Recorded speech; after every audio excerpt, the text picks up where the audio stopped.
પ્રદેશમાં ઔદ્યોગિક ક્રાંતિનો નવો અધ્યાય।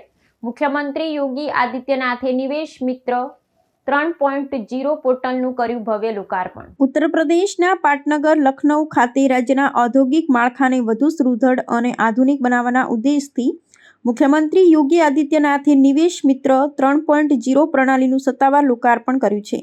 રાજ્યમાં દેશ વિદેશના મૂડીરોકાણને આકર્ષવા અને ઉદ્યોગ સાહસિકો માટે વહીવટી પ્રક્રિયાઓને અત્યંત સરળ તેમજ પારદર્શક બનાવવાના હેતુથી આ અદ્યતન ડિજિટલ મંચ ખુલ્લો મૂકવામાં આવ્યો છે।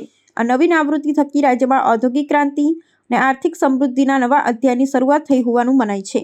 આ ભવ્ય અને મહત્વપૂર્ણ કાર્યક્રમ દરમિયાન નિવેશ મિત્ર 3.0ની સાથોસાથ અન્ય 2 મહત્વાકાંક્ષી યોજનાઓનું પણ અનાવરણ કરવામાં આવ્યું હતું, જેમાં ઉદ્યોગો માટે સીધા જ ઉપયોગમાં લઈ શકાય તેવા તૈયાર માળખા પૂરા પાડતી તત્કાળ સંચાલનક્ષમ ઔદ્યોગિક માળખાકીય યોજના અને ઉત્તર પ્રદેશ ખાનગી વ્યાપાર સંકુલ વિકાસ યોજનાનો સમાવેશ થાય છે।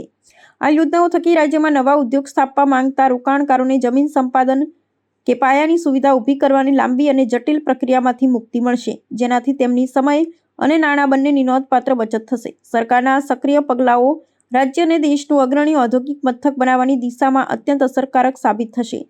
વહીવટીતંત્ર દ્વારા સ્પષ્ટ કરવામાં આવ્યું છે કે આ નવીન યોજનાઓના અમલથી સ્થાનિક સ્તરે રોજગારીની વિશાળ તકોનું સર્જન થશે અને આર્થિક વિકાસ દર નવો ઊંચાઈઓ સર કરશે। ઉદ્યોગ જગતના અગ્રણીઓ અને વ્યાપારી સંગઠનોએ પણ રાજ્ય સરકારના નિર્ણયને ઉમળકાભેર આવકારી તેને ઉત્તર પ્રદેશના સર્વાંગી વિકાસ માટે ઐતિહાસિક અને ક્રાંતિકારી કદમ ગણાવ્યું છે। पूरे देश के अंदर